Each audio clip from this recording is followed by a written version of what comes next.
Happy Rakshabandhan to everyone. आज थोड़ा मुंह मीठा हो जाए। বিস্কুট দিয়ে আইসক্রিম বানানো যায় কোনোদিন শুনেছো নাকি খেয়েছো? চলো তাহলে আজকে সেই মজাদার আইসক্রিমটাই বানিয়ে ফেলি। 1 লিটার দুধকে ফুটতে বসিয়ে দিয়ে তার মধ্যে 8 থেকে 9টা রাস্কিট বিস্কুট দিয়ে দাও। বেশ খানিকটা ক্যাশু, অ্যালমন্ডস, কয়েকটা এলাচের দানা, সামান্য নুন আর পরিমাণ মতো চিনি দিয়ে এই রকমভাবে একটা পাক তৈরি করে ফেলো। ঠান্ডা হলে ব্লেন্ডারে এটা ঢেলে একটা স্মুথ পেস্ট তৈরি করে নিয়ে পছন্দের কন্টেনারে এই রকমভাবে ঢেলে ওপর থেকে ড্রাই ফ্রুটস দিয়ে দাও।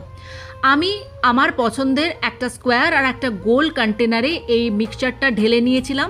তোমরা তোমাদের পছন্দ অনুযায়ী কন্টেনারে এটা ঢেলে নিতে পারো। এরপর 5 থেকে 6 ঘন্টার জন্য এই মিক্সচারটা ফ্রিজে রেখে ঠান্ডা করতে দাও।